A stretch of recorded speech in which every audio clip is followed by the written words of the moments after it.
Catatan sejarah Jenderal Sudirman. Pendahuluan. Jenderal Sudirman adalah salah satu pahlawan nasional Indonesia yang dikenang sebagai simbol keberanian dan keteguhan dalam perjuangan kemerdekaan.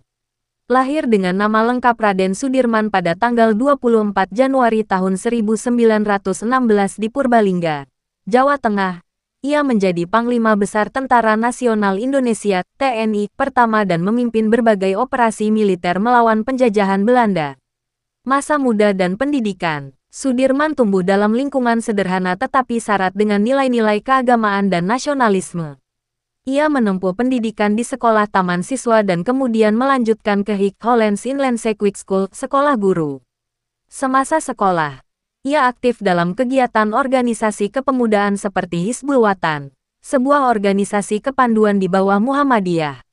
Karir militer. Karir militer Sudirman dimulai saat bergabung dengan pembela tanah air PETA pada masa pendudukan Jepang. Setelah proklamasi kemerdekaan Indonesia pada tanggal 17 Agustus tahun 1945, ia bergabung dengan Tentara Keamanan Rakyat (TKR) Cikal Bakal TNI. Pada tanggal 12 November tahun 1945, dalam usia 29 tahun, Sudirman terpilih menjadi Panglima Besar TKR melalui sebuah rapat yang diadakan di Yogyakarta. Perjuangan dalam Perang Kemerdekaan. Sebagai Panglima Besar, Sudirman memimpin berbagai pertempuran penting, termasuk Pertempuran Ambarawa, 1945. Sudirman memimpin pasukan Indonesia melawan tentara sekutu yang dibantu Belanda. Strategi gerilya yang diterapkannya berhasil memukul mundur pasukan musuh.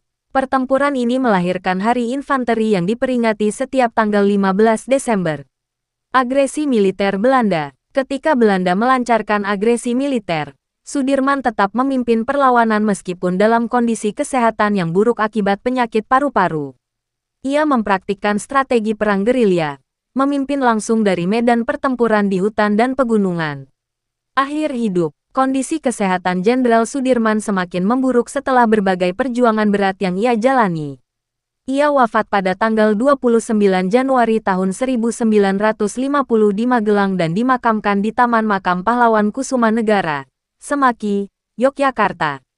Kepergiannya meninggalkan jejak heroisme dan pengabdian tanpa pamrih bagi bangsa. Warisan dan penghormatan. Jenderal Sudirman dikenang sebagai pahlawan nasional yang tidak hanya memiliki kemampuan militer luar biasa, tetapi juga keteguhan hati dan moral yang tinggi.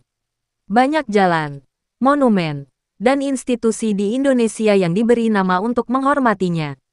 Ia adalah simbol perjuangan tanpa menyerah demi mempertahankan kemerdekaan Indonesia.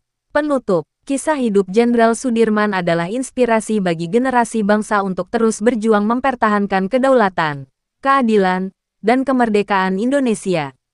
Dengan keteladanan dan semangatnya, Sudirman akan selalu hidup dalam hati rakyat Indonesia.